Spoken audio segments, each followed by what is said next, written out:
Hello, everybody, and welcome to another Godzilla film podcast episode. And I haven't done a Godzilla film podcast episode since I talked about the Godzilla X Kong: The New Empire. That is the fifth MonsterVerse film. But now I am back to doing some more Godzilla film podcast episodes. We now entered the very first MonsterVerse film, Godzilla, from 2014. And I can't believe it's been 10 years since this film came out. I mean, it's 2024 already, and we're here to celebrate its 10th anniversary. And this was my very first Godzilla film I ever watched in theaters. And yeah, since I'm looking forward to talk about this film, let's get to the special guests here. We have Walter, the Jedi Grand Villain. How's it going, my man? I'm doing great. How you doing, Brandon? I'm doing good. And the Sci-Fi Century is Cab. How's it going? How's it going, everybody? How's it going? Thanks for having me, Brendan. The Sci-Fi Society's proud to be here, man. Yeah, long time no see. And Walter, I know I haven't had you on my show since Godzilla -1. I think it was that, and I think the New Empire, if I'm not mistaken. Yeah, I don't remember. I don't think I remember, but I had to look. God, I had to look back. And it's been so. Yeah, I was gonna say it's been a while, and I've been busy, so I couldn't remember for sure. Yeah, and Kevin, and it's good to have you back on my show. And I haven't had you on my show since we talked about Godzilla versus the Destroyer. Yeah, that was a great stream, man. I had fun with that one. Probably my favorite Heisei film. It's been a minute. I've been busy, with my with the Sci-Fi Society, and like I said, I will definitely have you on the Sci-Fi Society in the future for sure, man. Yeah, feel free to have me as a guest on your show someday. And oh yeah, I wish we could see your face. I mean, I think you have your camera off or something. Yeah, I just got the camera off because I'm having some issues with my phone. So I usually do it on my tablets, but I don't know my tablets right now. I didn't charge any of them because I totally just had so much stuff going on, man. But I'm here, man. Don't worry about it. Sorry about that. I couldn't. My phone camera's just it's messing up, man. I gotta get a new phone. I've had this one since 2020. So. Well, that's okay. No problem. I mean, yeah, it's okay to have your camera off because you don't want to reveal your secret identity. You don't want to end up like that, and I don't want to scare anybody either. Yeah, you don't want to end up like Peter Parker did, from Spider-Man, the home trilogy films. Yeah, exactly. Well, we're not talking about Spider-Man. We're talking about the Godzilla from the MonsterVerse. And yep, and like I said in the beginning, this was my very first Godzilla film I ever watched in theaters. But when I said first, I don't mean my very first Godzilla movie I ever watched, but I'm talking about my very first one in theaters I watched. Yeah, nice. I mean, pretty cool.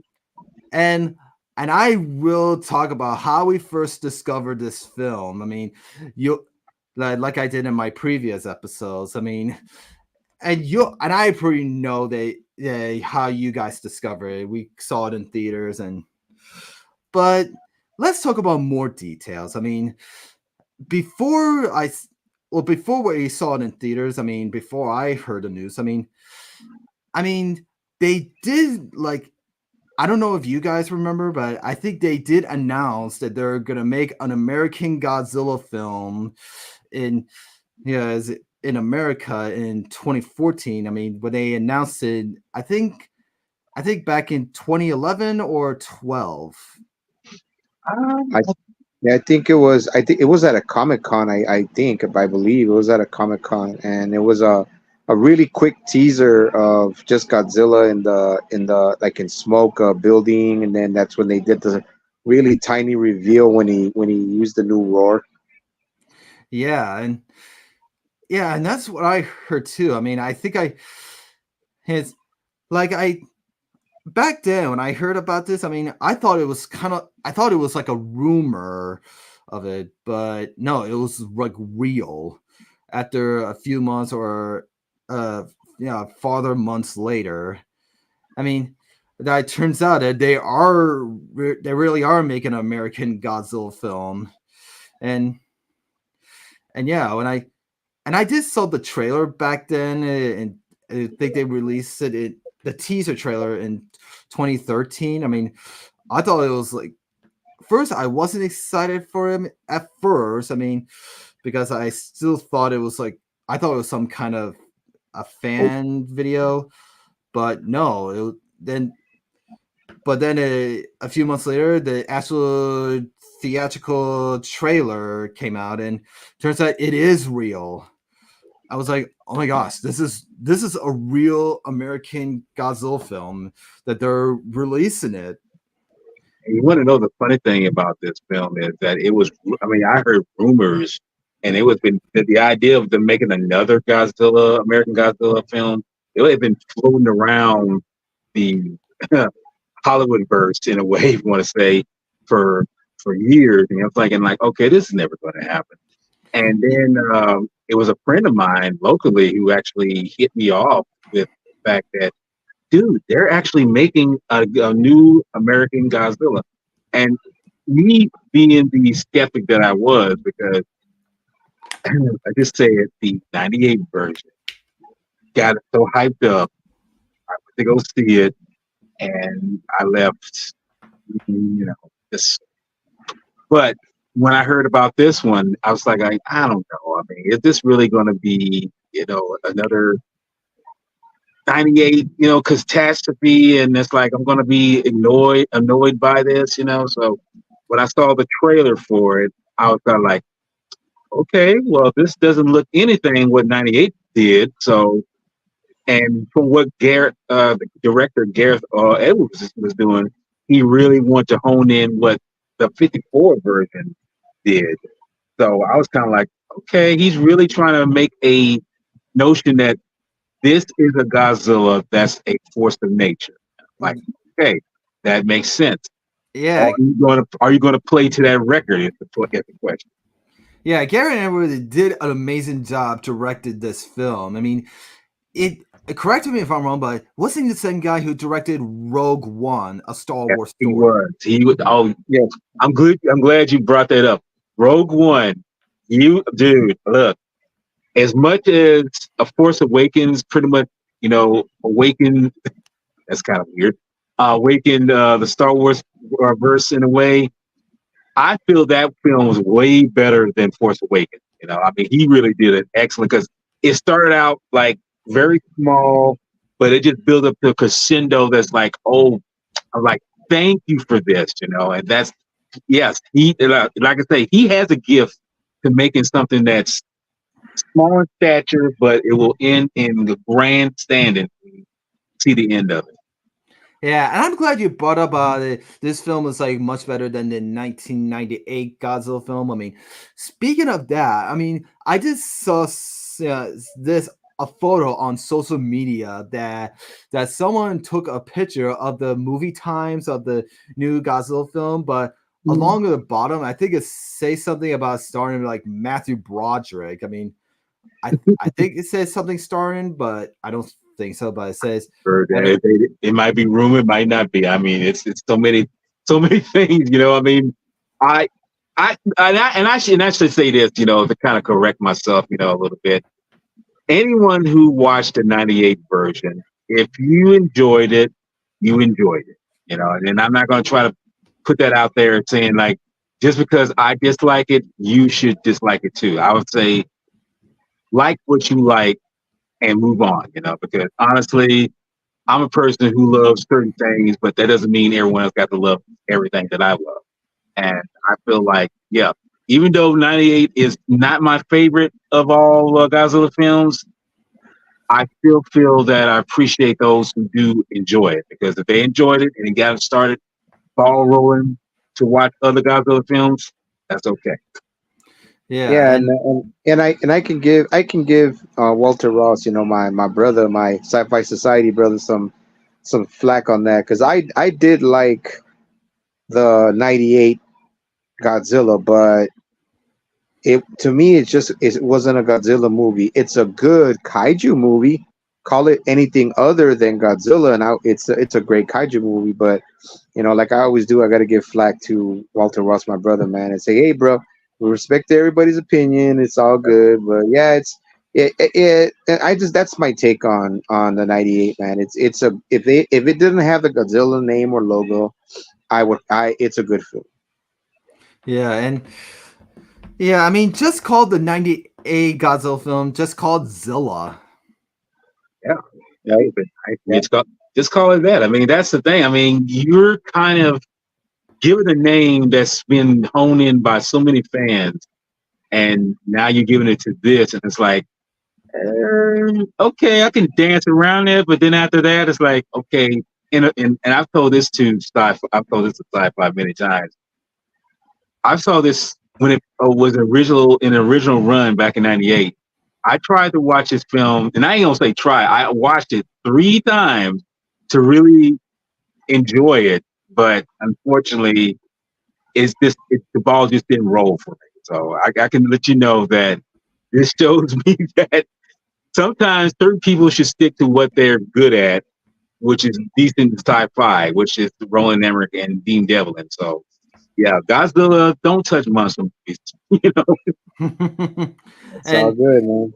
so let's get back to my discovery about this film. I mean, I know watched the full theatrical trailer of it. I'm now gotten so excited. I want to see this. I mean, and they just revealed Godzilla, and then it's like he was Warren, and when they shield the door, and yeah, he's like this.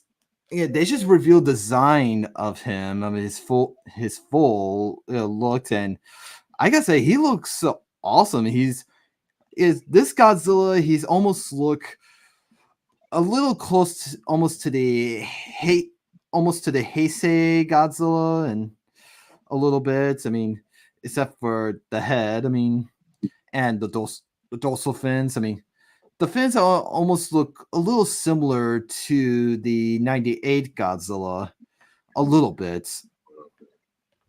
Yeah, And,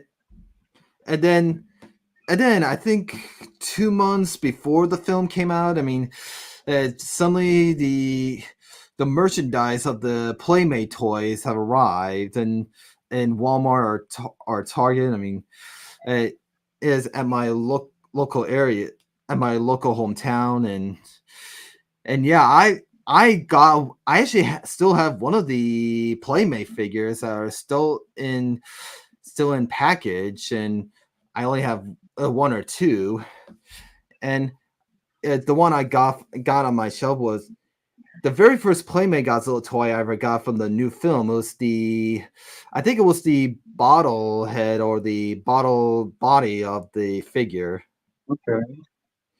Yeah, I don't nice. know.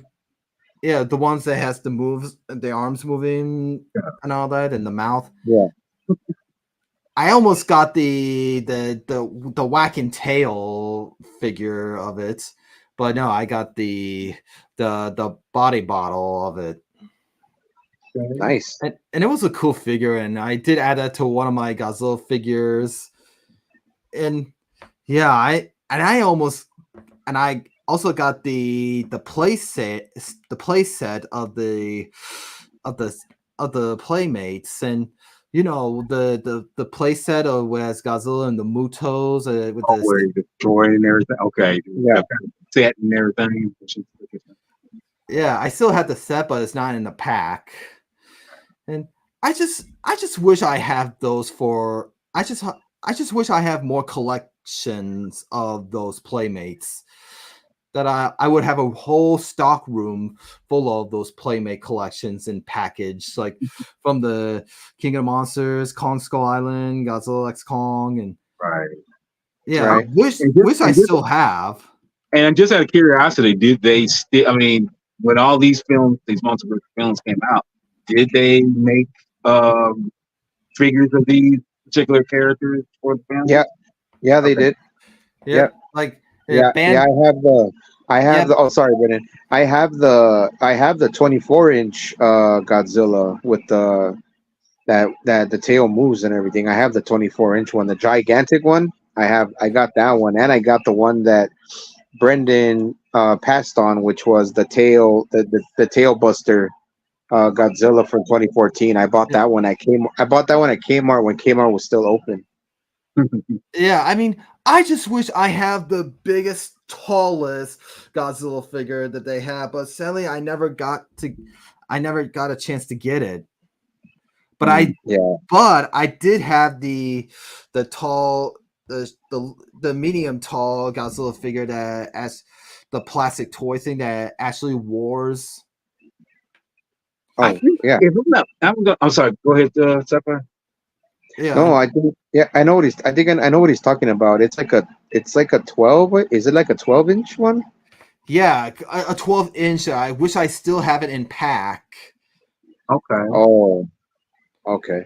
No, the thing I was going to say is when my last GFest run, I was kind of saying I was going to I mean because I know TJ Storm was there, Yes, yes, and I I was kind of you know what I'm talking about? Yes, you know that one particular figure that I forget who the guy made, but that one that he made, and I was just like, whoa, that's because I got a picture of him with the figure. And I was just like, dude, I mean, and that's what I thought you was talking about. I mean, that figure was like huge, you know. I mean, Yeah, I'm like, whoa. I yeah, I mean, know. here's the star, here's a motion cap star with the star in the same frame. I was like, oh my goodness, this is like, That was a oh, prototype. It was a prototype, and I think his name is Andrew Wong or something. that's what I'm Uh, saying. That's his name, yeah, yes. yeah, yeah, yeah. and He actually gave it to TJ Storm, Yes, and yeah, yes. and I think it was a prototype. I'm not sure, but I saw it in one of the rooms in the displays when it was when they. I'm pretty sure Brendan has too. He saw that when they have the displays of the prototypes that are just the molds yet they're not painted. And I'm trying to think if is it Spiral? No, not Spiral Studios or um I don't know. It's he has his own. He made his own company where he does the molds and everything. But that's a top tier collectible. Yes. uh, Go ahead, Brendan. Sorry.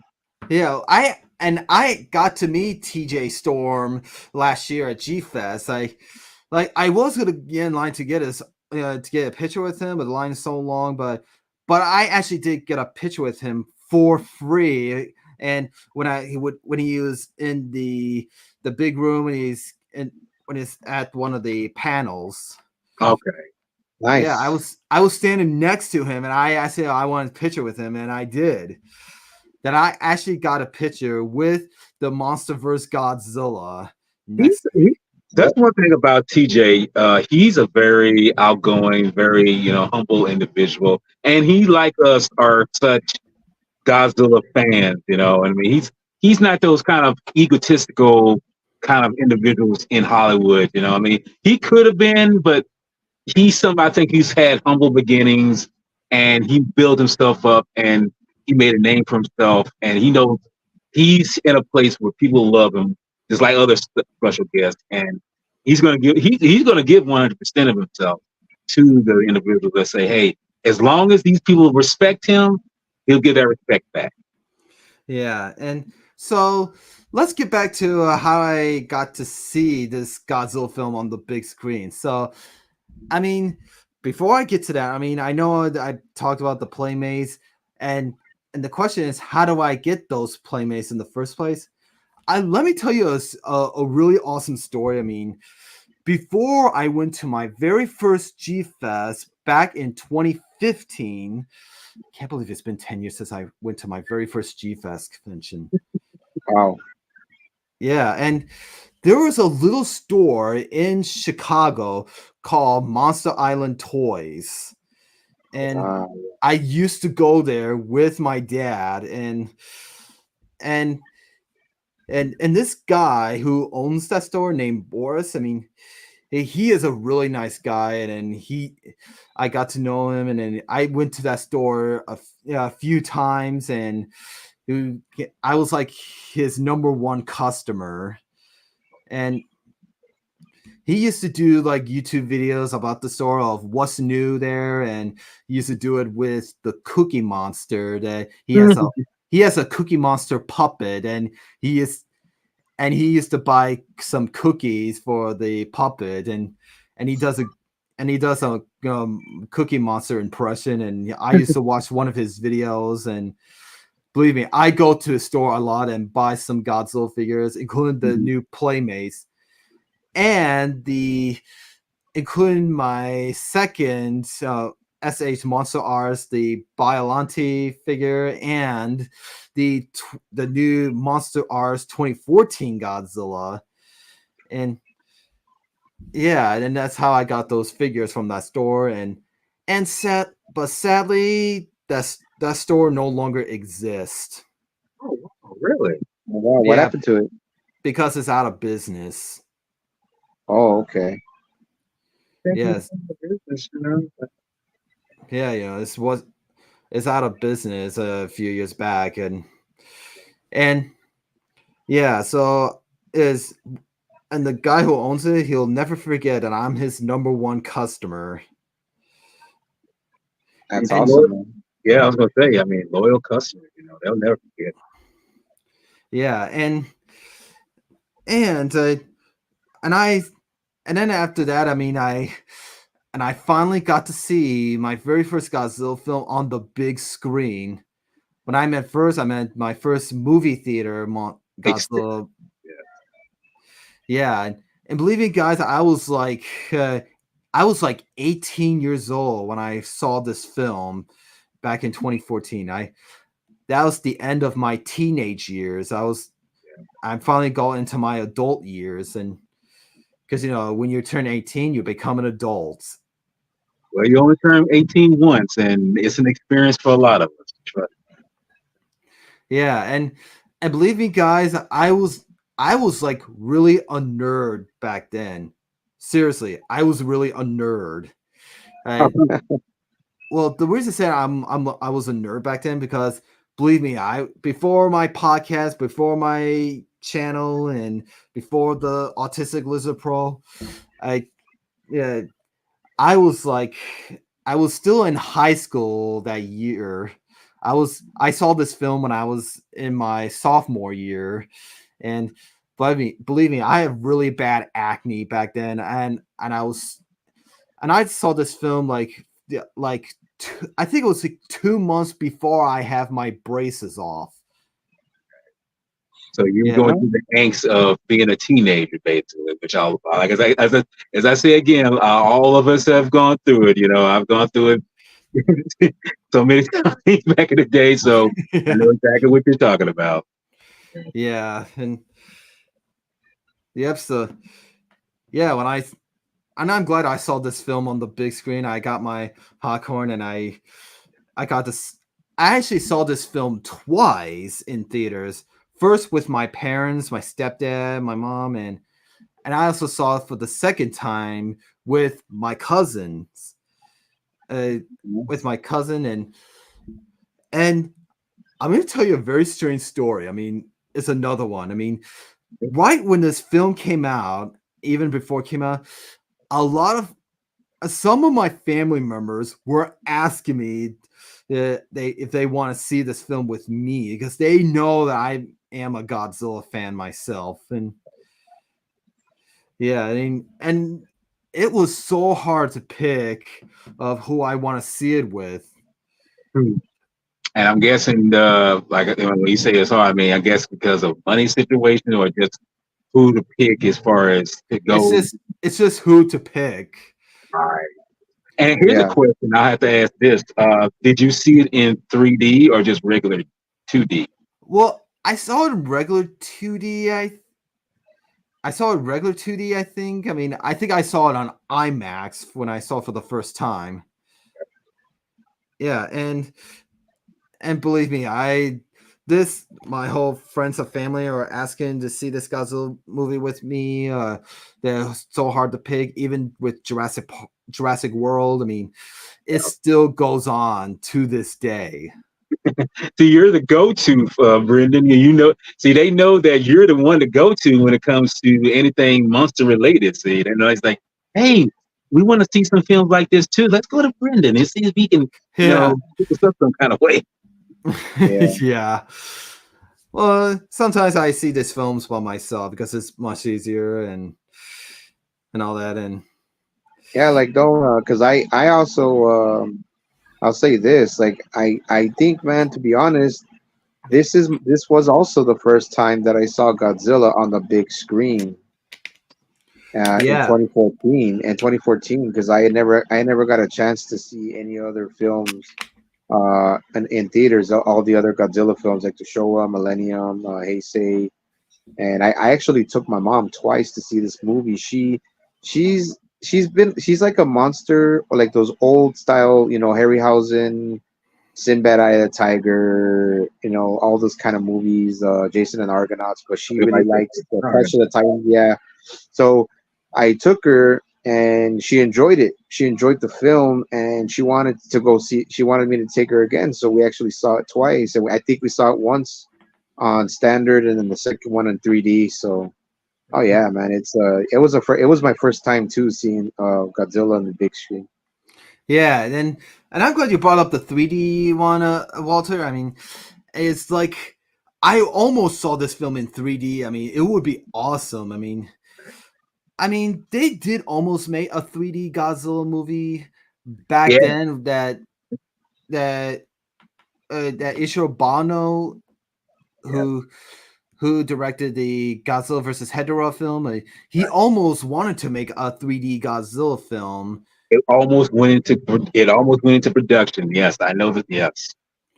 Yeah, I mean, I know they made like a Godzilla 3D ride back then, and in the 90s during the Heisei era, and that was with the actress who played Miki Sugusa Yeah, and I, Megumi Otaka. Megumi Mig- Otaka. Mig- Yeah. yep, Megumi Ogata, yeah, and God, I'm glad I got to meet her at GFAS in 2018. I am too. You guys are so lucky. You guys are so lucky, man. So lucky. Yep, yep. I think that was like before I met you guys. it was. Oh I yeah, mean, way before. I'm still- We're a bunch of, we're middle-aged men compared to you, young Brendan, man. Yeah, you got to I, remember, like I say, I'm the oldest of the bunch right here. I am the one. Yeah, I mean, I'm going back to the days when we didn't have internet, we didn't have any of these things, and we had to use our imaginations, to cope up with certain things. And, yeah, and like and my first, you know, theater experience with Godzilla, it was I'm talking about in the theater was actually a drive-in. So I mean, this is going way back to the days when things were a lot totally different than it is now. yeah. And I met you guys in 2022, if you all remember. Well, I Yeah. don't think you met Sci-Fi in 22. You met me in 22. You met him in 23. Oh, Yeah, and well, I introduced, actually, Brendan reached out to me, I think towards the very end of 2022, and then he asked me about the whole thing with he's doing his podcasts and doing the Godzilla, all the way up from the Showa to to the Millennium, and all that, and the Monsterverse, and then I meet Brendan until 2023 at G Fest. And yeah, I mean, yep, yeah, good but time. we've been talking since like probably very late, like early 2022, very late 2022, early 2023. Yeah, and Yeah, I should have said that. Yeah, in person, that's when you met. But like I say, we've been Yeah. talking on and off. We've been like Oh we yeah. yeah, and I mean, I wish you guys were at G Fest this year, but one of you didn't go, and I just wish you got to meet my girlfriend, Chris Very 99. I'm sorry I Oh missed. yeah. Yeah. Yeah, me too, man. I really wanted to, when they started throwing out the lineup of the guests who are going, man, I was like, oh my god, I was like, especially Ria Ota, man, Yeah, uh, and Alan, what's his name, Alan Alan, Henry. yeah, yeah, Alan Henry, and then the other guests, man. I was like, man, I did get a little like, man, I really wanted to go, especially to meet, the tiny, Ria Ota, man. I heard she's tiny, tiny. Yeah, she is. Yeah. Yeah. She's actually shorter than Miss Miller, believe it or not. You know? Yeah, Linda Miller, you said? Yeah, Miss Miller, she's Yeah, I'm shorter glad I than got she is. I'm glad I got to have her on my podcast I last know. year. I know that Oh, was but I'll exciting. say, but I'll say this, Brendan. I don't know if you remember, man, but I actually went to Japan in April, this past April. Wow. I went to Japan and I went to Toho Studios, went to Shibuya, went to Shinjuku, the Hotel Gracery in Japan, and saw the right when I showed up to Shinjuku, right in front of the Hotel Gracery, the Godzilla head started glowing and the music started coming on. Right when I got there, Mm.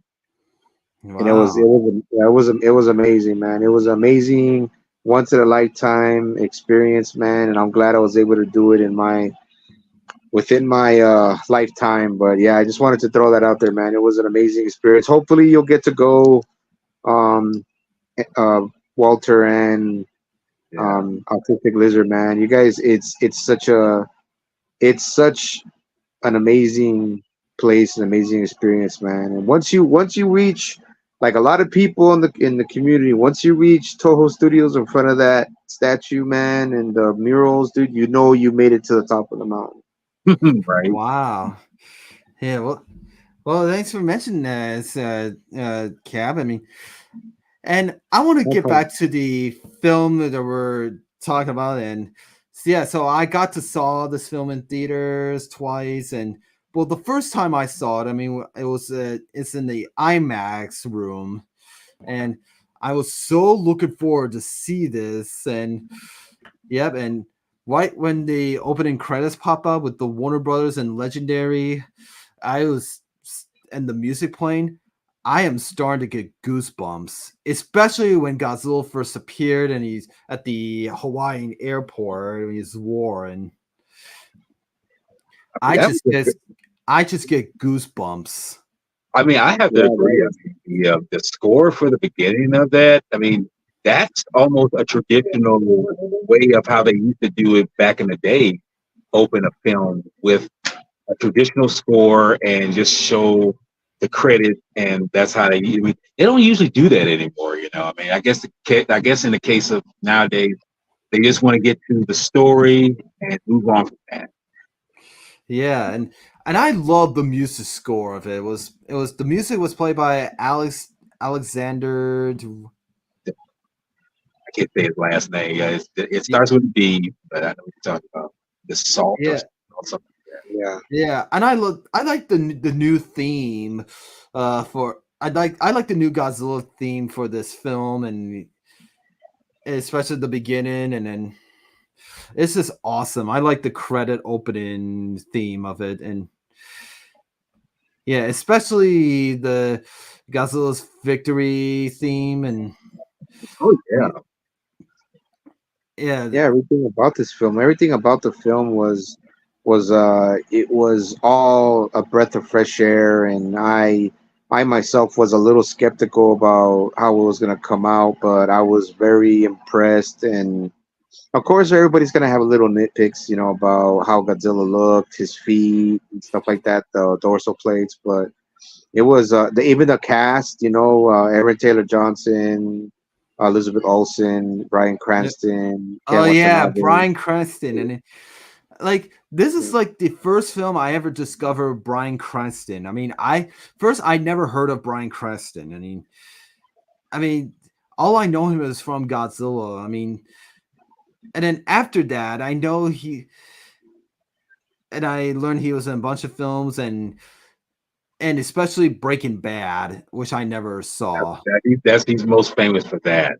Yeah, he's most He- famous for that. Yeah, yeah, I know he has his head shave and then he has a goatee in the series, but when they were filming this, they made Bryan Cranston wear a wig. Oh, Did you right. Yeah. did you know that? I think I did read something about that because he was still doing Breaking Bad at that time, and it's like, yeah, he's got because he had to be bald for the series, and that's right. Forgot about And then years later, I also learned that first I was a Kung Fu Panda fan, and then when I watched the third and fourth movie, I mean, when I watched the third Kung Fu Panda movie, I discovered that Poe's dad was voiced by Bryan Cranston. I didn't even know that was him. that. I mean, Really? Yeah, I was gonna say. Then usually you can recognize someone's voice in some of these animations, but sometimes it's like I guess if they kind of tweak it a little bit, you never really know that that's them voicing someone. yeah, and then when I saw the movie poster of this film, they have the cast up there, like Bryan Cranston. I mean, first of all, I thought he was going to be the main character of this whole film. I mean, but they only show him half of it because he was killed by the Mutos. Yeah, and then he's when he was like the main cast for this. I mean, I thought he's gonna be like Raymond Burr in the two American cuts of the 1985 and King of the Monsters. And I mean, he's not like the Raymond Burr character version, but he just makes me think of that. If he was Yeah, kind he brought a. Oh, sorry, Walter. No, he brought the way he acted in his performance in the beginning of the film just brought out more of the dramatic side of this film, the more serious tone of the film. And once he brought that, I was like my mom was really into it. Like, I mean, my mom really doesn't watch many modern monster movies, but she's like, "Oh my God, he's such a good actor!" And man, especially when his wife, he had to close the containment doors when at the Janjiro facility, and just the way his performance was just amazing, man. And Yeah. when he died 15 minutes or 20 minutes going in, I was like, you got to be kidding me. Yeah, I mean, I was so shocked at the nuclear power plant scene. I mean, of the accident of they had to close the shield. Before that, he was yeah. Well, first, I mean, Bryan Cranston's character was that, and the family characters were named the Brodies. Yeah. And Bryan Cranston's character name's Joe Brody. And when I heard I was like, Brody, like Chief Brody?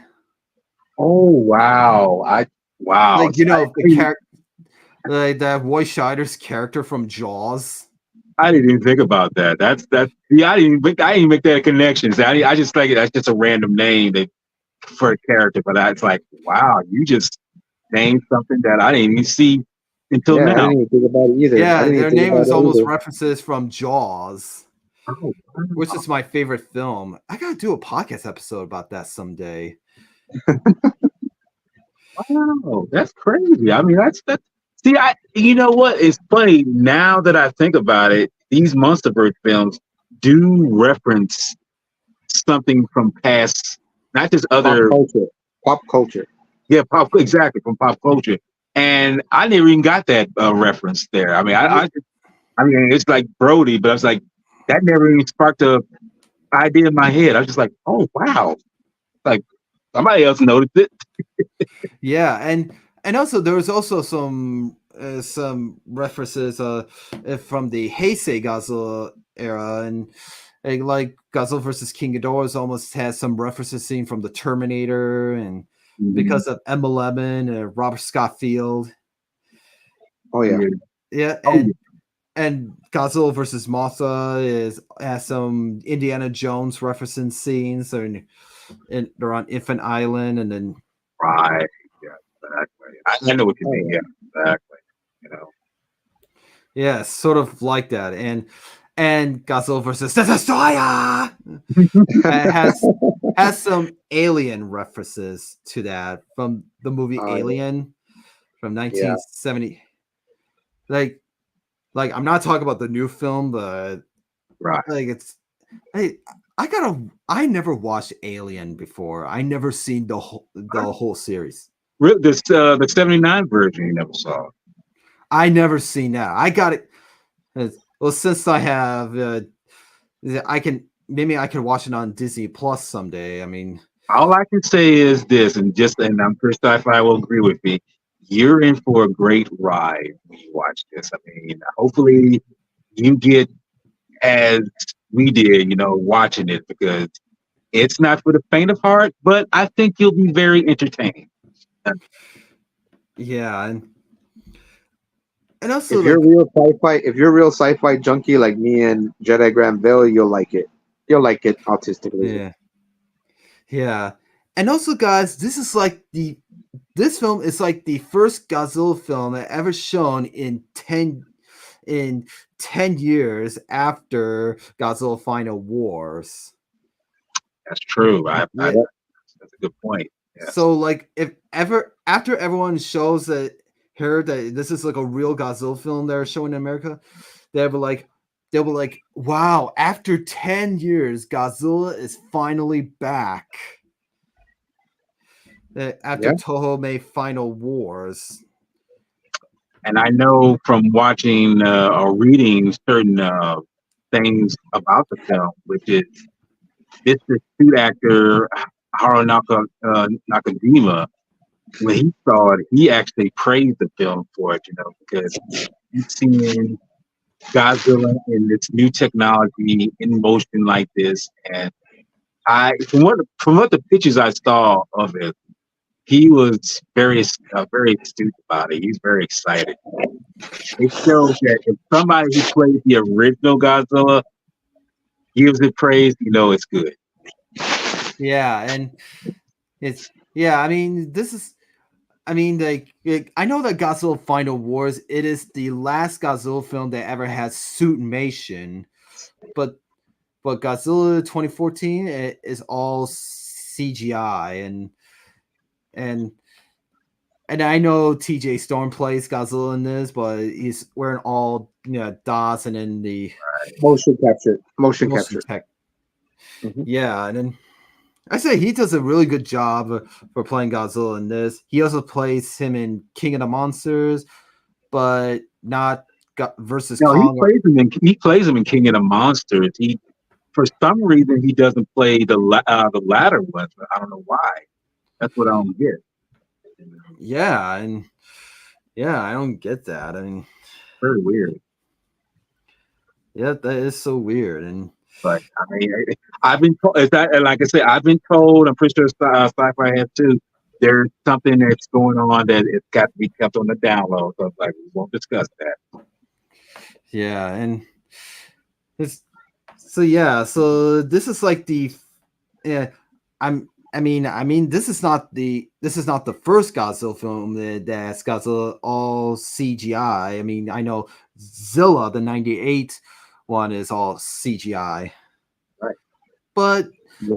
there's some moments in that film they use a big animatronic and then have a suit actor for that film too.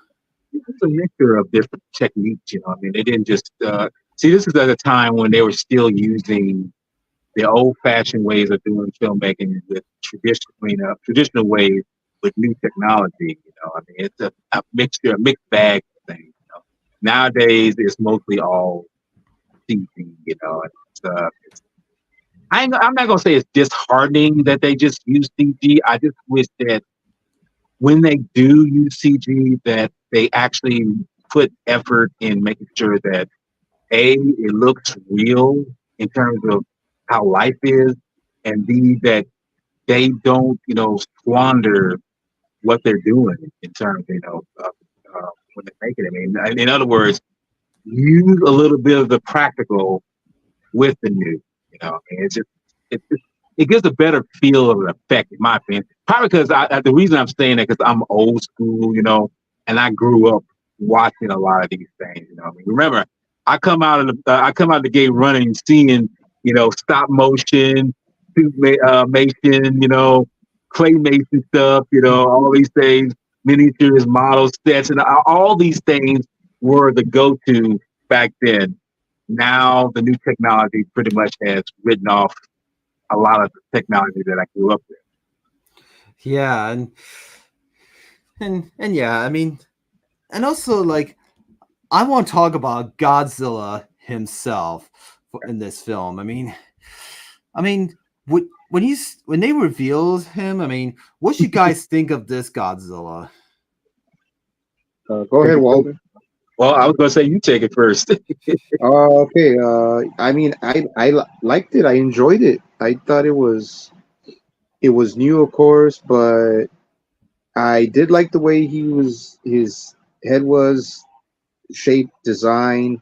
I looked like kind of like a crocodile next to like a Komodo dragon, and Yeah, he had yeah. Go ahead. they trying to make Godzilla look more like reptilian look to him, and almost, and I also noticed that he has gills. Yeah, I think, yeah. And what sci-fi was saying, when he's revealed, it's not just in one shot. It's actually in one reveal. scale, full Yes, when you scale. see his feet stomp. I was like, oh, whoa, there. It was like, is that him? And then it just pans up slowly, and you hear this operatic sound of voices. It's like, oh, it's like, okay, there's a reveal. And it's like, yes, there he is, the new design. I'm just so hyped up by this. Because it's like this is what we should have got originally. But hey, beggars can't be choosers. But that was it really. I mean, for a person who was only, in fact, I'm gonna be honest with you, I was about your age, sci-fi at this time when I saw this. So it, I still feel like a kid in a candy store when I watched this. You know. Yeah, I mean, the Godzilla design looks awesome to me back then. I mean, and now of today, to me it looks okay because the newer MonsterVerse films they make Godzilla design look even better. They update his design, especially the dorsal fins. I mean the fins in this film they look okay. I mean, like I said earlier, they almost look similar to the '98 one a little bit, but they made them like pointed up. I mean, almost give a more like a little old classic cartoonish dorsal fins look to it. I mean, Yeah, it's something that sci-fi mentioned to me. He's a creature like so many creatures in it have theories. They just evolve. And his character definitely have evolved to something much more than even I can say I never imagined him. 'Cause he's like, whoa. I mean, this is the change he's going through. So it's wherever it goes through now. We won't know. But I mean, it's as long as it doesn't. And I'm gonna say this personally from my take on it. I just hope that he doesn't get too hammy. Not to say that I don't want that, but I just want to make sure that he still kind of be semi-serious in design.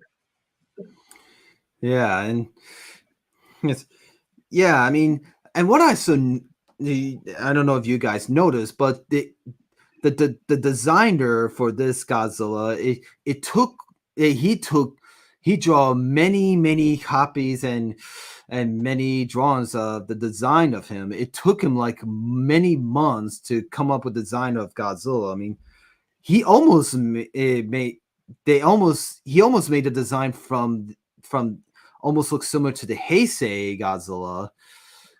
I mean, but he wanted to make Godzilla more like cross between the Toho and the reptilians, like the reptiles, and I mean,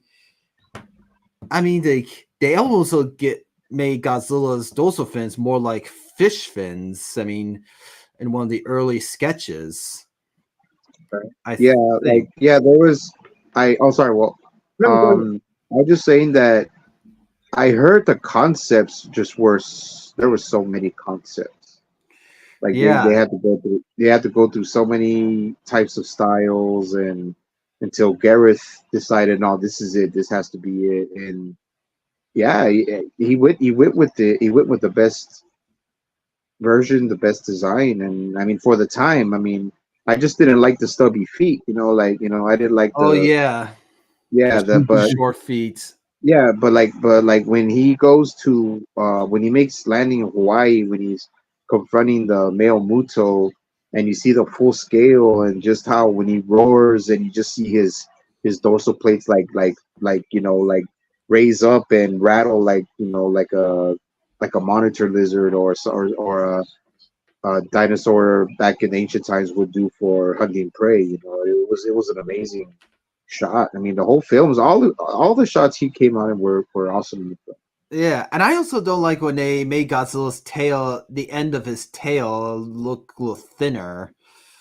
Look like it made it so skinny of the Yeah. end of his tail, and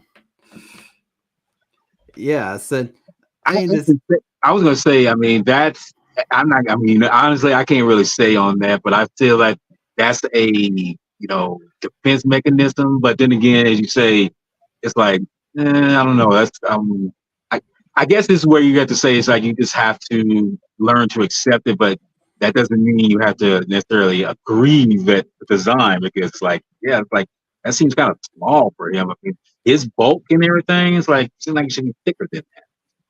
Yeah, I gotta agree with that. I mean, this Godzilla they did made him look a little chubbier in of this. I mean, if you can tell that he looks a little chubby. Yeah. I mean Yeah, he's he's just thick, man. He's just thick. He's got those powerful legs, and you saw what he did to every single one of those kaiju's he fought. Those titans, and especially what he did to Kong. I mean, all that works in his favor. yeah, They and can be advantage. I know that the final design. I mean before they reveal his design, when I saw some images of of the model, like a little model kit. I mean it shows a little model statue of the actual final look.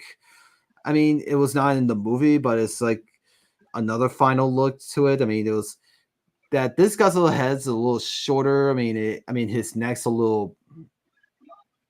I don't know if you guys remember that. That Um, was an old picture of the original model. Like it's like the um, earliest one. I don't think I saw that one. I never got the concept. I don't even know. Well, I don't know if they came up with the concept for a concept book or art book for Godzilla 2014. But I mean, I didn't catch that. I was gonna say I don't know because I was gonna say I don't know if they ever did make. Yeah, like I said, I don't know if I saw any concept like that. Because as you say, they make so many drawings and everything. I would have thought they would have shown that, but I know I don't think I remember seeing it. Yeah, I think and oh my gosh, I just remember I think I did had a sketchbook of it. Like here, Okay. Okay, cool. like right here, like Oh, okay. Huh. yeah, good thing I had that book on my shelf, and Oh, there you go. See? Yeah, yeah, like Huh? I yeah, know, like that's the concept art. That's the art of 2014, and that's the book. yep, here's Yeah. one of them, Okay. I don't know if I saw that and before. I mean, I know about the. I Oh don't know if I know wow. about the book, but I don't know if I saw the concept though. yeah, yeah, I completely forgot that I had this book. Hey, be glad that you have it then. Hey, Yep, and I don't know if that photo is still in there, and Yeah, that's cool. I just mentioned the book, and right away, I just I know. mentioned the book, and there it is. It's right there. Wow. See, that's a, see. It's good to know that you could play off one another, and it's like, yes, I like Right. I like that. oh my god, I just got to the page of the early models, and Okay. like here's the one Cool. I was talking about, and Oh, okay. All right.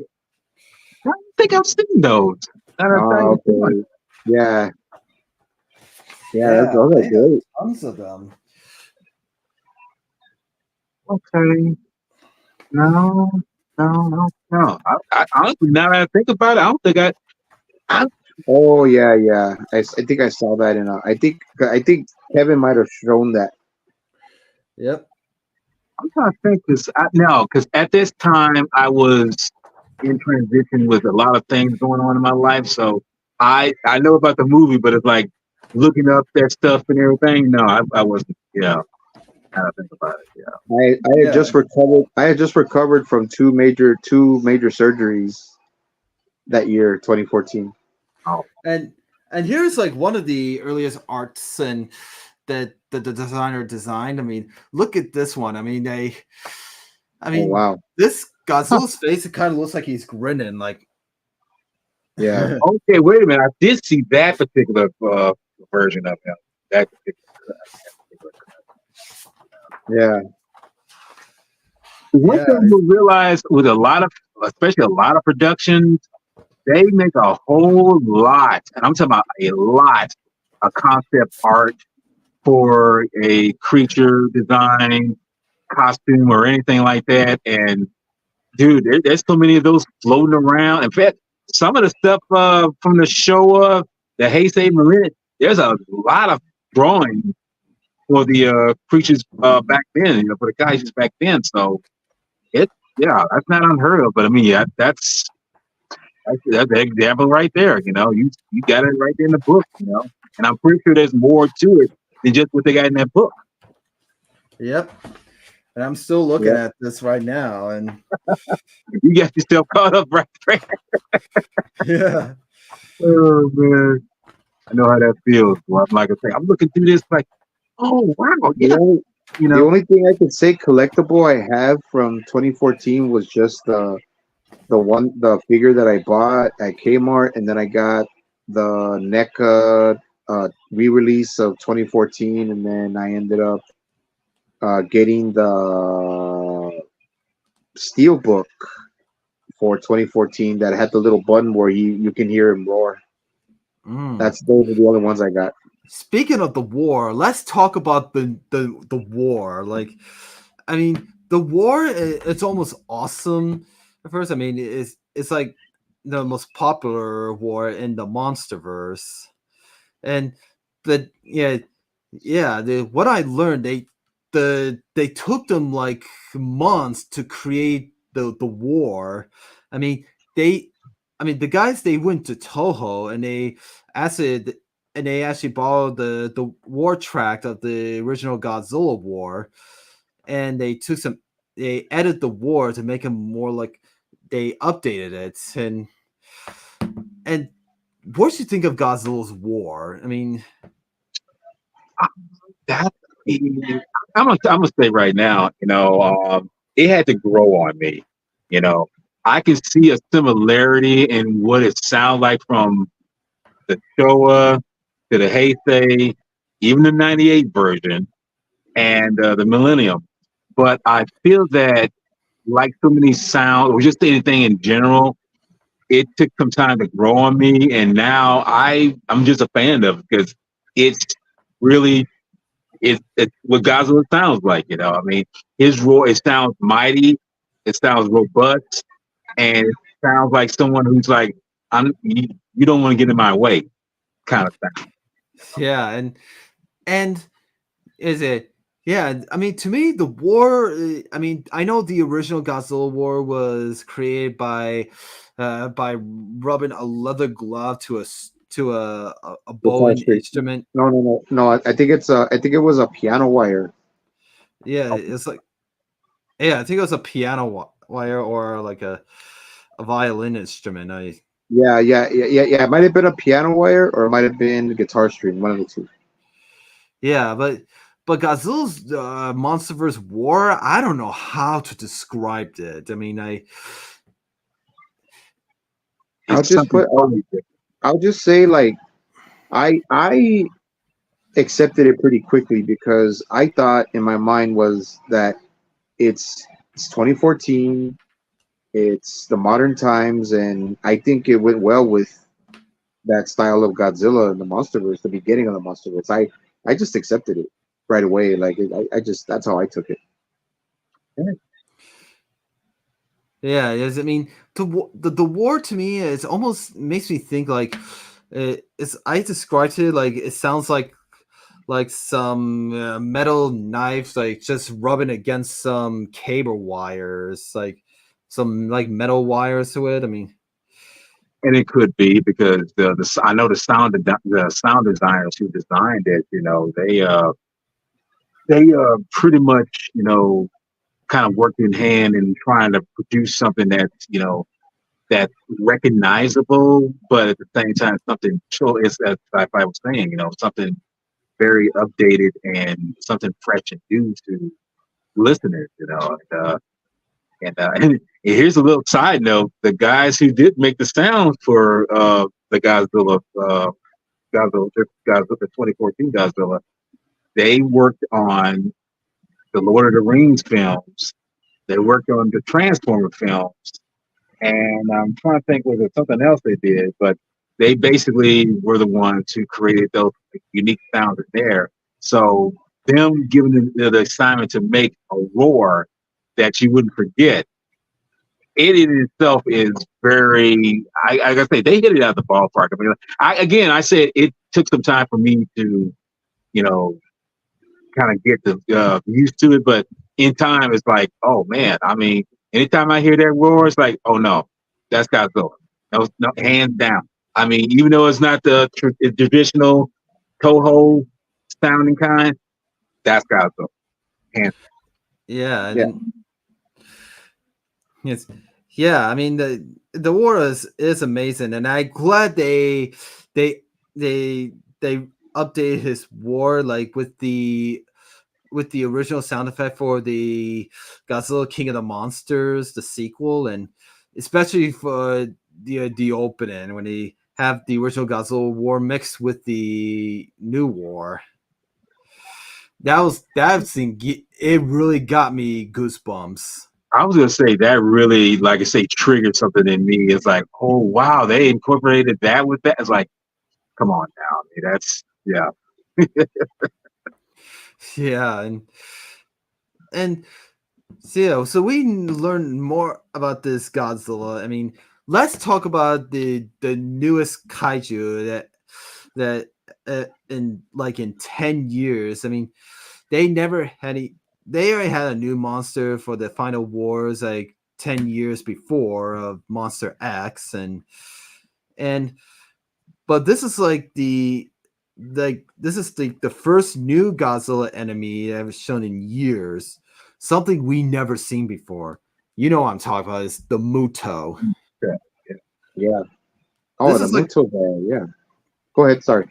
yeah, this is like the new monster we never seen before. And then as when I saw this, I mean, I was like, because I know that I saw this with my parents, and I was like, the new monster appears like that's like something new. I was like, well, that's new. Uh, Yeah. yeah, so like Muto is the new monster who he's like a he's like electrical monster who's just taking electrical power away. It's like he's like charging. I mean, like Yeah, they're the kind of creatures that have this, like that, can you say the thing? I can't even say. Wow, I'm getting tongue tied right now. That's MP. That's what I'm trying to say. Yeah. Then You always tongue tied. You always tongue tied. Come on, man. yeah, but no, I mean that's the thing. These creatures are something totally different. And the crazy thing about this is the male Muto.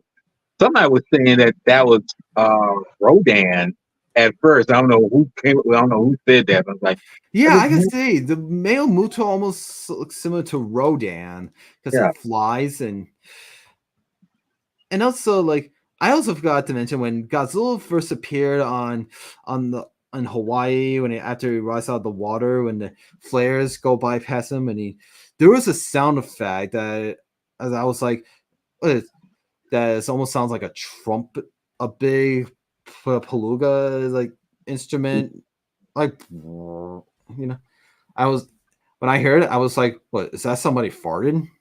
I mean,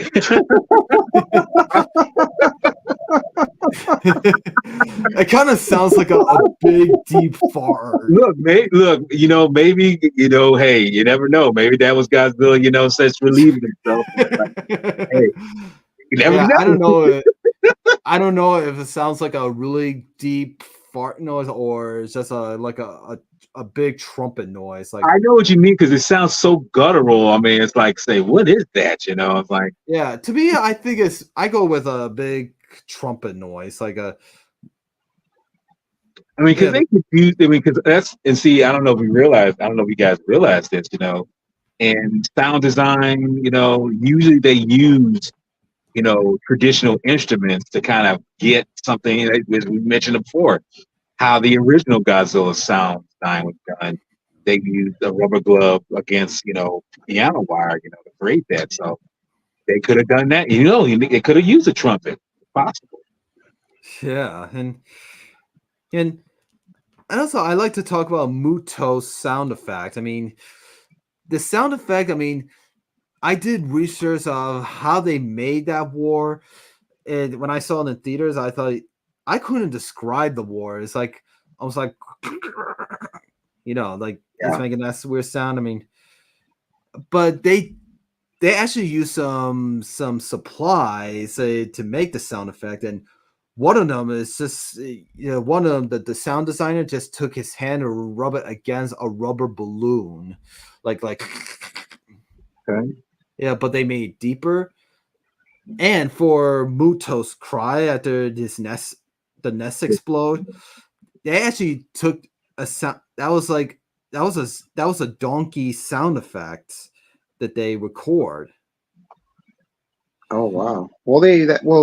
That's the thing about technology, man. Like they could just take one sound and then they can alter it in so many ways, and that's just what makes it so convenient for them to come up with roars, and especially the sound engineers and everything like that. And like that's what I'm saying, man. I mean, it's I I wasn't a big fan of the Mutos in the beginning, but the female grew on me because of her size and everything. And yeah, I mean, see, the thing was, I gotta say this, and I know Walter had to bring it up. You had to bring up my boy Rodan, and you got to compare him And I to the male Muto, which the male Muto would be like a freaking. He would be literally like a a, a pigeon getting devoured by a bald eagle. Let's just put it that way.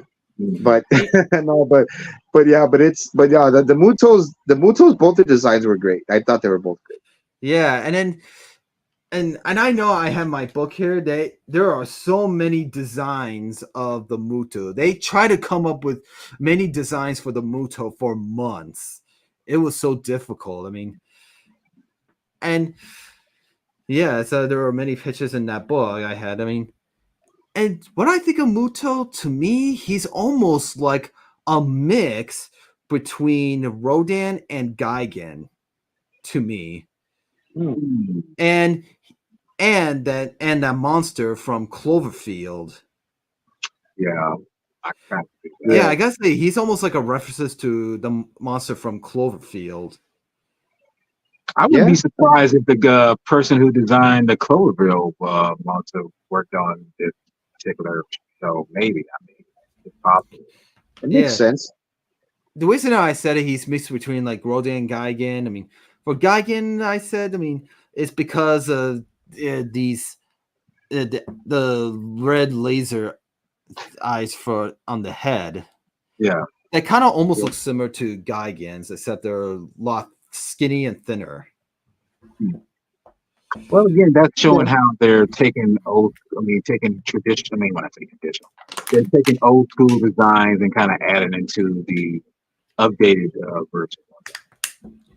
Yeah, and it's and yeah, and also I learned where the Mutos come from. I mean, I this and believe me, I've done so many research about yeah.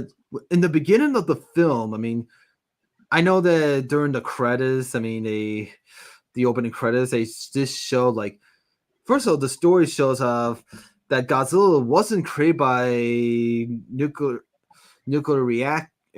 radiation of the H-bomb test. He was actually created by in the center of the Earth, like in a core. I mean, that's what I've learned, and in the beginning, during the credits, they try to destroy Godzilla with the big bomb test, like, and they actually use stock footage from the actual H bomb test they took in World War II.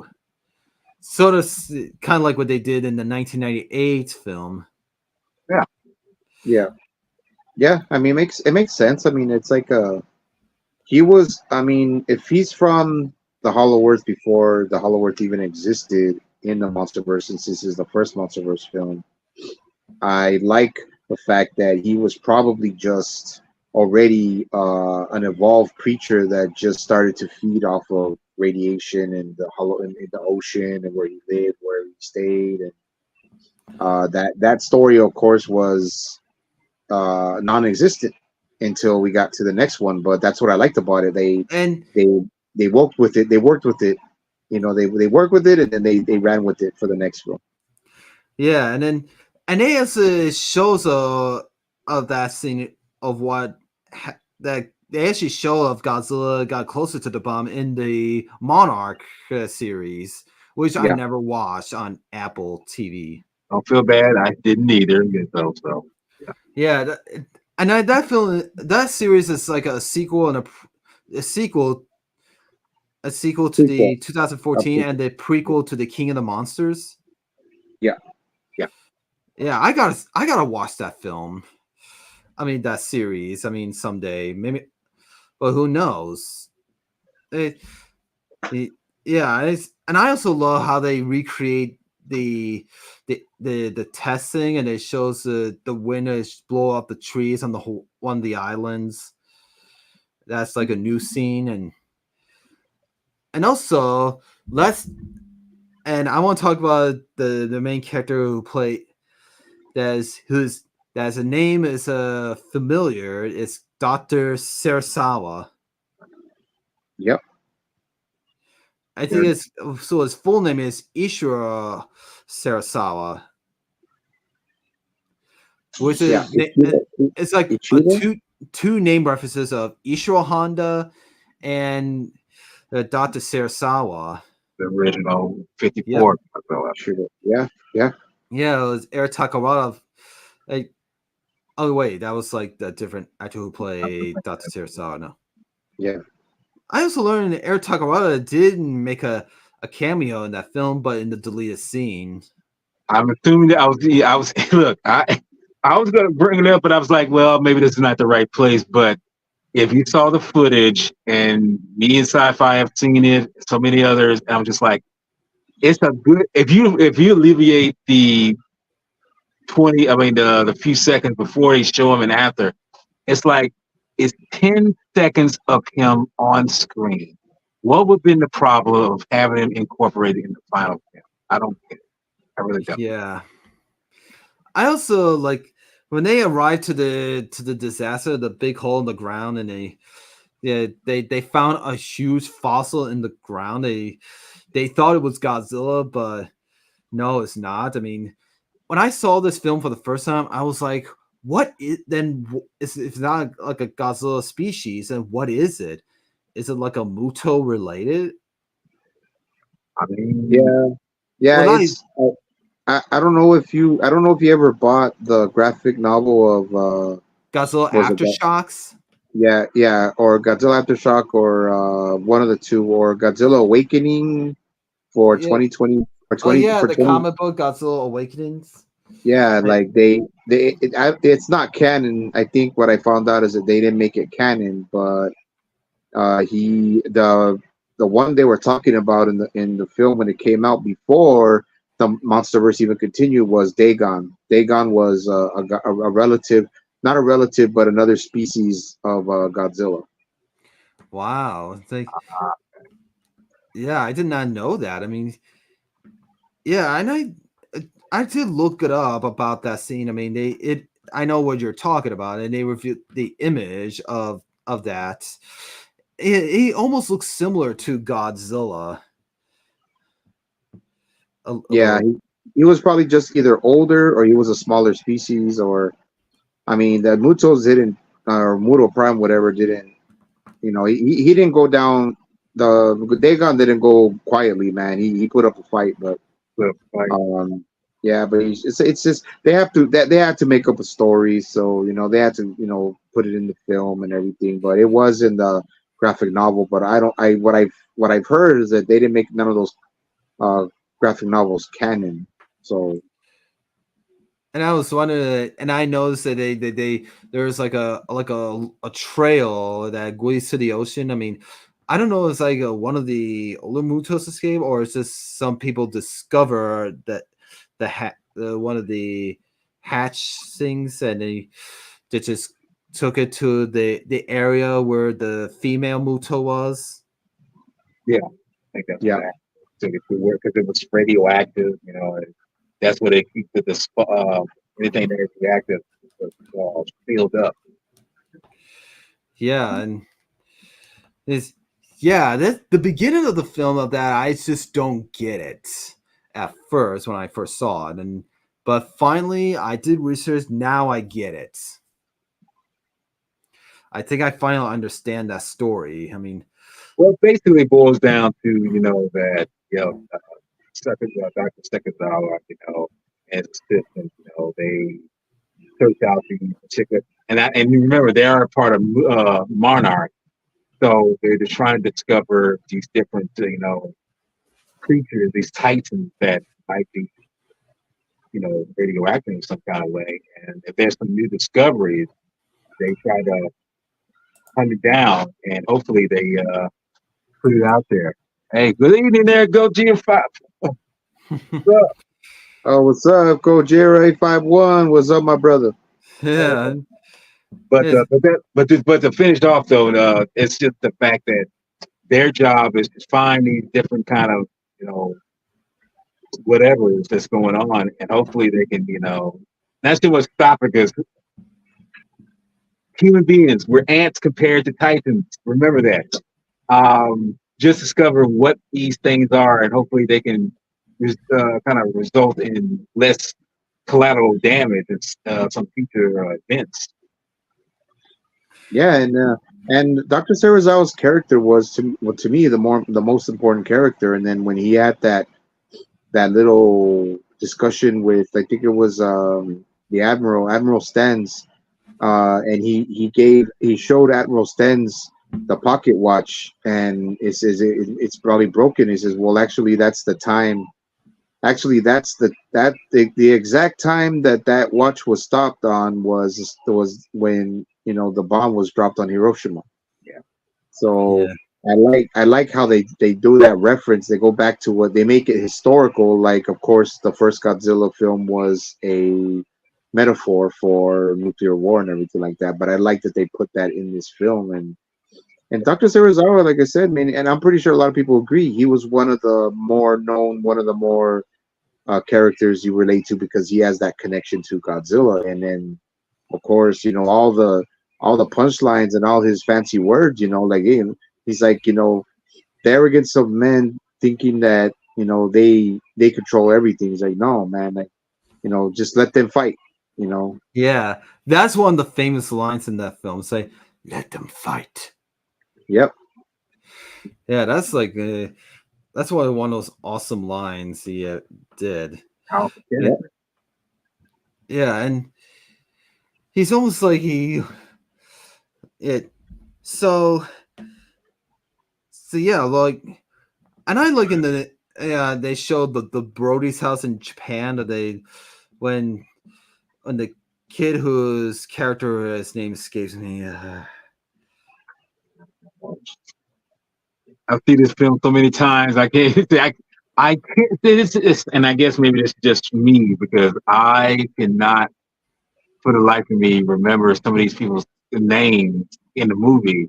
Right, at least their first names. I was like, oh, Yeah, You know what? Yeah, I'm having that same problem, man. I would think I would. You would think you would know that, and I can't. I'm trying to see. I can't even spit it out myself. I'm thinking Like it's Alex, but I'm thinking that's not it though. no, no, no, yeah, no, and no. but there was an Easter egg in that show when they show a little classic Shona era kaiju poster Yeah, that almost looked like is like a Muto related, or those almost look like Muto creatures, but it's like, but the poster is like Shona era poster art. yeah. It's very quick, but I mean, it's like your eye catches it very. It's like, oh, is that what that was? And yeah, I mean, it's it's not so like right in your face, but it's enough to say, oh, that's what this is. They get your juices flowing and saying, okay, they're referencing classic, Showa era or Millennia or Heisei era type films, and it's like, oh, that's what they're saying because the most obvious one comes up later when you see it, and it's like, oh, wow, Yeah, that's and like, speaking of Easter eggs, I mean, I noticed when the father and son went to the area where their home was, but it was full. It was restricted by because it was full of nuclear waste, but it wasn't. It was all clean, and then there was an Easter egg in the house. They showed like a little, like an empty, gross fish tank or like a bug tank or something. I don't know. There was a duct tape that has written something. It says Mothra. Yeah, I saw that. Yeah, Mothra's name made a cameo, Ford and Brody. That was his name. Ford Brody. yeah, right, okay. Thank you. yeah, Yeah. and also I know people thought back then during the female Muto rampage in Vegas that she went through it. They under that building instructed that people thought though, yeah, that those two statues, or they thought it was the Martha fairies of the. Uh, they thought it was the Oh, yeah, yeah. I know what you're talking about. They were actually firefighters that were just looking outside of the building, but yeah, like when people, you know how some people that just the crazy people in the Godzilla community that just really like to dissect everything in a trailer before it even comes out. Like you can see a little silhouette of the destruction in Las Vegas, and you can see at the corner, and a lot of people were saying, "Oh, look, those look like the fairies. They look like the Shobijin." I'm like, don't think yeah, so, but well, but they were wrong. It yeah, was of course, actually firefighters, and I yeah, love it how the Elvis song was playing in the background. yeah, Yeah, yeah. you're the devil in disguise. I'm Yeah. like, wow. Well, thank you very much. Yeah, exactly. See, it's like, Hey, oh look, my song is it's in a Godzilla film. Oh, thank you very much. This is my first time doing an Elvis impression. hey, you're doing well. Keep going, man. Keep going. Yeah. Oh, you want me to keep going? Well, thank you. Thank you very much. No, but it was yeah, but it was no, a lot of it was just I mean it's great, man. The Mutos, Las Vegas, and then the fact that they had Godzilla's full scale when they had the two aircraft carriers following him side to side, and then yeah, it was. I mean, a lot of the parts in I mean, the film was just it was great, man. It was a bit of a slow burn in the beginning, but once it picked up and it does have that. Everybody, this is what everybody complains about, but this is also what everybody understands is that Gareth Edwards really wanted to make that connection to the original film, which they didn't really show Godzilla a whole bunch in the beginning until the end. Yeah, Until yeah, yeah, until God, yeah.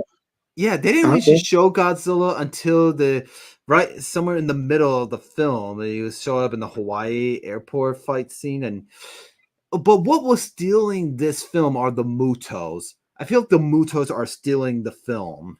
Yeah, kind of like the Joker in the Dark Knight. He's pretty much in there. I might not say more, but they're still in the show. I mean, but I feel that was the case. It's like we know this is a Godzilla film, but what is their story to say why it involves Godzilla? I know the title is called Godzilla, but they should have called this Godzilla versus the Mutos. Well, they could have done that, but I think they wanted to, say this is a straight Godzilla film. We're just going to do a, reference to saying that this is his film, and whatever other creatures might come into play, that's when But now you got to remember, see, we don't want to do it because we would get this later on with Godzilla, versus Kong. So that's the thing they want to do. When they set it up and say he's battling something, but it's like we don't want to just straight out say that he's what he is. It's like we don't want to say he's versus something. We know he's going to battle these creatures. For what reason, we don't know. And as it turns out, he's got to battle them because they're reproducing. Yeah. They're parasitic. They're parasitic in nature, and they wanted to give the Mutos an edge with there being two of them, and it's just Godzilla. So that gives Godzilla a sense of a bigger sense of power and a bigger sense of wow, like he conquered two Mutos and then moved to the next movie where he became king. So Yeah, it was yeah. I gotta say that the fight scene when they're fighting Hawaii, I mean, after Godzilla's war, they just shot the kid of Forrest's son, and then he's sleeping on the couch with dinosaur toys.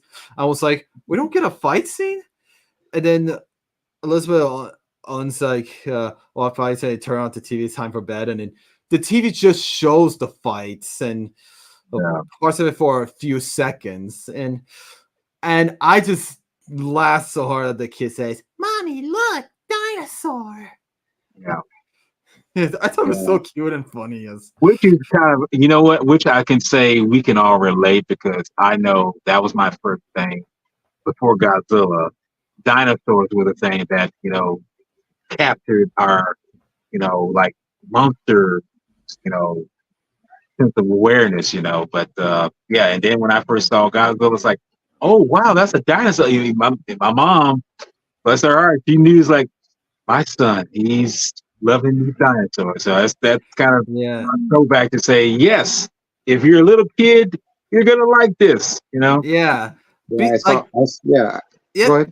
Before I discovered Godzilla, I mean, when I was a kid, before I discovered my first Toho Godzilla film, 1985, and so far during the 1998 film, I mean, I was not much to that film when I was a kid before I discovered Toho Godzilla. I was more into dinosaurs, really into dinosaurs back then. I mean, and I love dinosaur cartoons, and I know I like the Land Before Times film series. I used to watch that a lot, and I love dinosaurs a lot. And one of my favorite dinosaur movies of all time is Jurassic Park. But I watched The Lost World more than the first one. But then later, a few years, I watched Jurassic Park more. Yeah. Now, well, and here's the thing. I saw Godzilla first. I saw Godzilla when I was 4 years old, and then dinosaurs came second. And then because once I got to say pre-K, pre-K, kindergarten, all that, they had, of course, in most schools when you grow up in the 80s, they had live like Godzilla figure or not Godzilla figures, but dinosaur figures, and science class or for science they had a bunch of Godzilla. Not Godzilla. Darn it! I keep saying it. A bunch of dinosaurs, all types of dinosaurs. For learning and educational reasons. So yeah, dinosaurs came second, but Godzilla came first for me. Yeah, and also like for this film, I mean, it almost sound they almost this film was almost taken from the earliest idea of American Godzilla film in the 90s before the 1998 Godzilla. that was one of the original American ideas for the original American Godzilla film. I know I know from a fact, and you might know this, friend, for a fact too. Before the '98 version of what we saw, what we got, the one that they were going to have, and I saw concept art for this I saw this way back in the day. It was a Godzilla type creature. He looked so much more like reference to the original Godzilla, but he was going to be, so CG. And the funny thing is, this Godzilla was going to fight. He was going to fight some type of creature that was not like the Mutos, but was a little bigger, but also could fly. Wait, And wasn't he like a bat creature yeah, sort of? Are you talking about the canceled 1994? 94. Yeah. Well, it was supposed to come out in 96, but the studio, for whatever reason, said this is going to be too much money.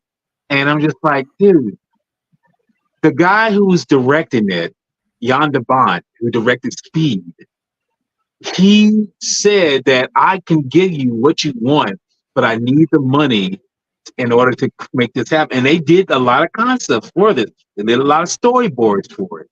Unfortunately, the studio wasn't going to do this. And the same studio that said this gave us the 98 version. And I'm just like, y'all couldn't give the money to this guy to make what he wanted? Because he said that it was going to be at least about, because the budget that was on, I'm not going to specify the budget on what the 98 is, but the budget that was going to be on the 96 version of it, the one that was going to be directed by him, was a little higher, but I feel it would have been a better push in terms of story and plot and monster action. But unfortunately, it fell through. It never went through.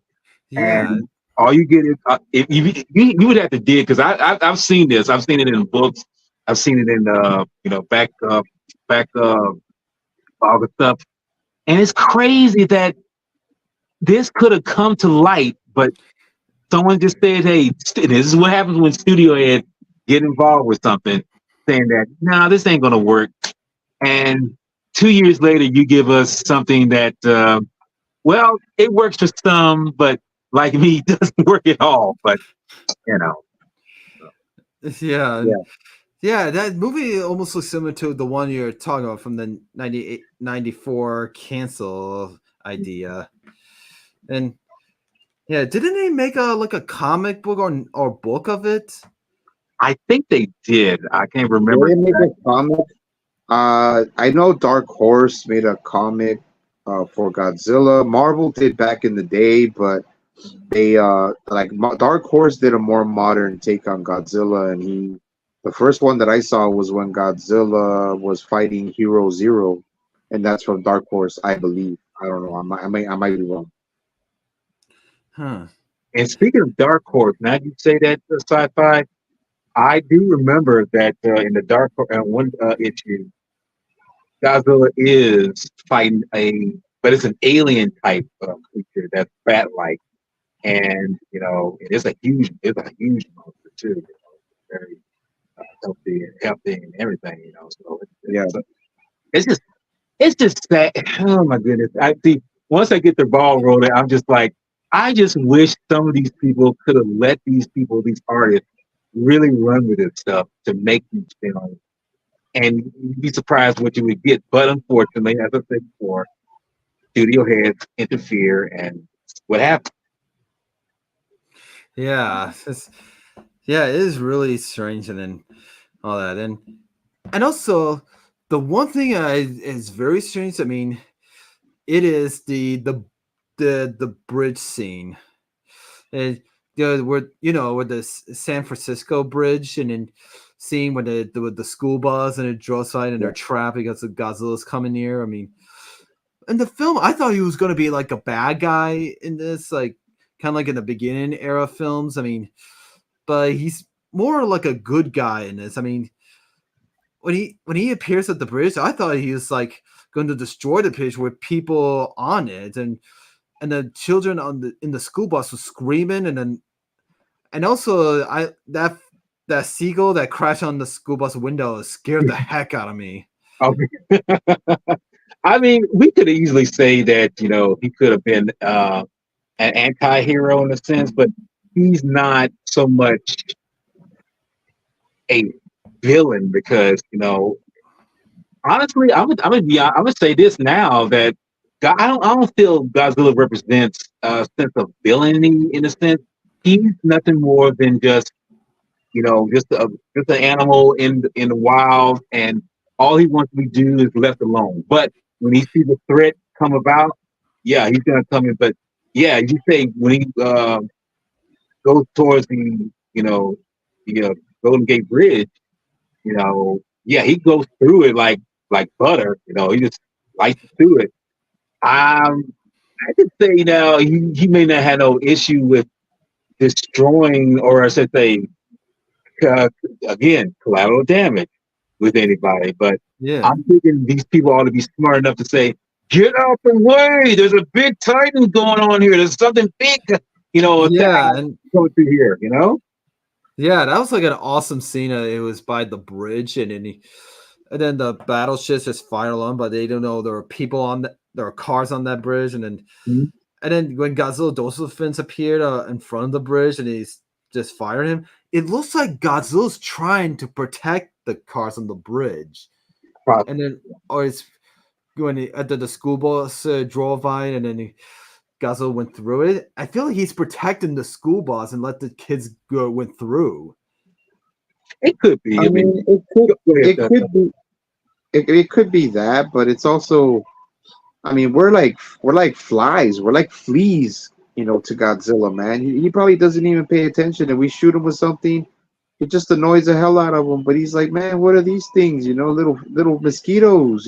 Just Yeah, I don't think he saw us as even a threat because in the wild, alpha or apex predators don't really perceive threats for anything like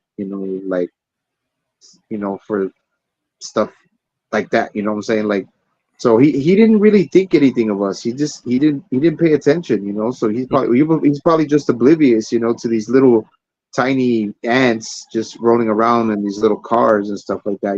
So, but I mean that's just me though. But I mean it's the perception of an apex predator. But this is a 350 foot apex predator. So yeah, and I also know that like at the end of the movie when Godzilla is unconscious after finding the Mutos, and the next morning he woke up, he got up, and then when he was walked by, I mean, after they show it on the TV and on the screen when Ford was reunited with his wife and his kid, and that you heard everyone was cheering that the King of the Monster lives, and it says it on the screen, and then you hear everyone's cheering for him. Yeah. And they know that Godzilla is a hero after the Mutos were killed. I mean, yeah, then they see that he's a hero, and then also they were cheering for him after what he did at the bridge, and it's so funny. I mean, I don't know if you guys hear about this series on YouTube called "How It Should Have Ended." I think I've heard. Yeah, I know. I've heard of it. There was an episode of How It Should Have Ended. They showed the ending of Godzilla after his victory. Suddenly, Superman appears, and if believe me, I haven't watched that. I haven't watched that video in years. It's been a long time since I watched it. I mean, Superman appears and say, "Whoa, whoa, whoa! Wait a minute! You're gonna cheer for him after what he did at the bridge? You guys were there, and you're just cheering him." Yeah, it's and the I think weirdest that's how I thing is, remember, right? yeah, no, I remember, and I remember how that went because he, it's like, look, I did the same thing, and y'all didn't really cheer for me. It's like, yeah, but he's a monster. He can take it. It's like, dude, he left destruction in his wake. Yeah, you did too. Well, they were just trying to you know, make more life of themselves. Like, well, still, that's what the Kryptonians were doing too. But no, they had a different agenda. Yeah, see, the whole point of that is that I love how they did. And I haven't, it's like you, I haven't watched that video in a long time because they did some Yeah. good stuff. How things should have ended. Yeah, really good stuff, and yeah, and wow, an hour and 40 minutes already, and But yeah, we're talking. yeah, Yep. and also like the Godzilla's atomic breath of this.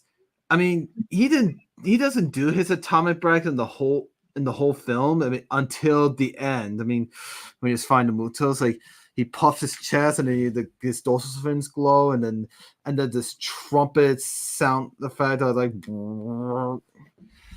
Yeah, and that's it, go ahead.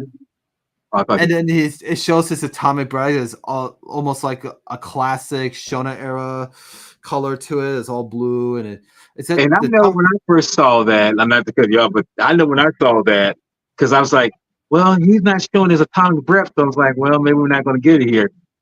When that Muto was about to attack him, and you see on Ford's face, kind of a bluish haze on his face, as like, oh no, oh, like, are we getting? And then you start, as you say, you start to hear the powering up on the tail. It's like it's lighting up, and the mist is like it's lighting up. It's like it's those are feeling like. Let me just say that for me, I was like, I felt like such a kid at this moment. I'm just like, hey, they're actually doing it, and it's just you see it. It's like, oh no, oh like, oh wow, this is good. I'm just like I say, I was just. Yeah, I was like, no way. He's gonna Yeah. do it. He's gonna do the atomic breath. Yeah, and he did. I mean, I just said this atomic breath he does it looks a little different than the other Godzilla films. I mean, this atomic breath looks like almost like regular fire, except it's all blue. It's like it's almost like it's like a blowtorch like coming out of his mouth. Like Yeah, I feel that's. I think that's on purpose because it's not because they won't be more robust until King of the Monsters. I mean, his breath yeah, is more. Yeah, as you say, it's like fire. But no, it was going to come. It was going to get more powerful as the intervening years were coming. It was going to be yeah, and I love how he defeats the female Muto by blowing his atomic breath in her mouth. It's like some fans call it the kiss of death. Yeah, yes. Yep. It is the kiss of death. Yes. Yeah, and it's like it was so awesome, and yeah, that was like the most awesome scene. And he did his victory war, and then he just collapsed after the power went on, and Yeah. It's like, well, he killed it. Now that your HBO is back on now. That yeah, Godzilla, the Godzilla in 2014, that Godzilla was out of shape, man. So he had to get back in shape. yeah, he does, and well, before we wrap this up, I mean, I would say that when I saw this film after where I saw it in theaters for the first time, I was like, my parents were asking me like, well, I said it was awesome. Mhm. And when we're on our way back home, I actually play some classic Godzilla music from my phone and on the way home, and yeah, so this film I came out in May in 2014. Was it May 12 or 14? That I don't remember. Yeah, I don't know exactly the date, but I know it was in May for sure. Because I know I took off that day just to go see it. I took off from work. Yeah, well, I saw this film during my sophomore years in high school, and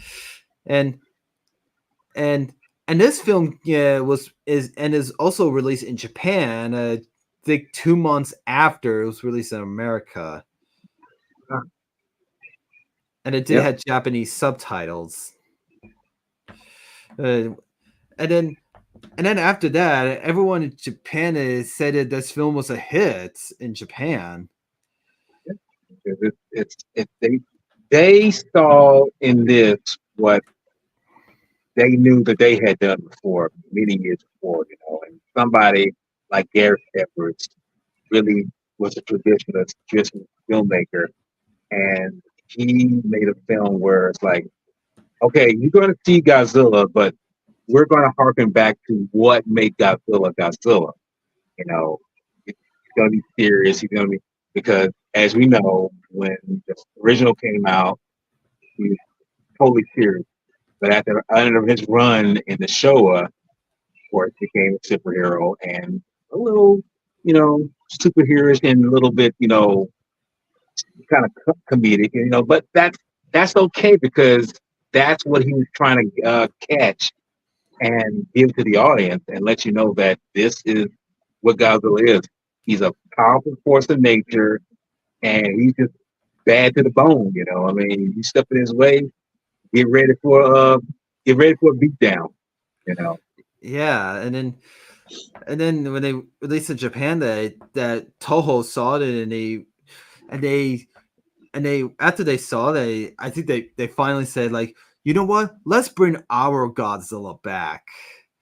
And so they did about Shin Godzilla 2 years after. Right. Yeah. Yep, and well, I think we're just about to wrap things up here. And is there anything else you want to say in this stream? Um, Go ahead, Walter. Ladies first. well, I'll go ahead. I'll open. I'm trying to be the gentleman here. I mean, when I say gentleman, I'm trying to say give the man of the hour the top billing here. But no, all I can say about this film, and I'm glad that the staying power that it has electrified and restarted for me, that knowing that, hey, America is getting it. I mean, America. That's one thing I can say when it comes to American cinema. They always take something from foreign lands and kind of do their own thing, but they kind of mess it up in terms of they Americanize it too much. But here, this is an example of where they took total, traditional kaiju that's been loved through the years by millions, and they say, okay, it's an American film, but we're doing them right, you know. And to me, I feel that's the thing you want to do always with something with substance. Don't take something that's from overseas and just, garbage it up to make it fit the American narrative. If you do that, it, all you're doing, what you're basically saying is you're dumbing it down, in my opinion. And I don't want you to, I don't feel that American cinema should do that. I mean, you have your own thing, good, but don't dumb down something that someone else has made for many years and other fans love it for it. So for Yeah. me, this 2014 shows that, hey, it's got 5 movies under its belt. How many more come after that? We'll see. And hopefully they still keep up the tradition of making it say, hey, we want to see Godzilla and whoever invades or encounters this world, make it so we can enjoy it, because we're fans. Yeah, and I'm glad they released this film like on time for Godzilla's 60th anniversary. But now it's 10 years later. That is the 10th anniversary of this film and Godzilla's 70th anniversary year. And Yeah, it's just so crazy. It's been 10 years since this film came out, and it's still a good film, and I still love it to this day. And the film was a hit, and I don't know why people think that Godzilla King of the Monsters, the sequel to this, is they say it was such a I'll say this, it's not. I just feel that what happened with that was I think they was putting so much into it that it just ran away from. I mean, yeah. it's still a good film. I just think they put too much into it. I mean, it's not as simple as the 2014, but they amped it up because the director of the film, he's a Godzilla lover too, and he was trying to put his mark, but unfortunately, and then it's still go ahead. no, it's still to me it's still a film that I love. Like no matter what people say, it's a film that I love because adding the big four: Rodan, Ghidorah, Mothra, Godzilla, and it being a love letter as Kaiju Goodness would say, it's a love letter to true Godzilla fans, and that's what it was to me. That's how I see it. It's still a great to me. It's still a great film, no matter what people say, and I enjoyed it. But my thoughts on 2014, the United States, we did it right. We didn't Yeah. get it perfect, but we did it right.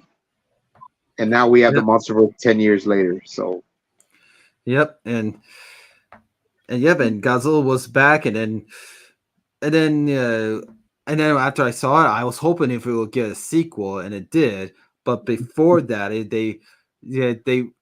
I know, there was Shin Godzilla, but I learned they're getting a prequel that is a giant ape, and then my next episode.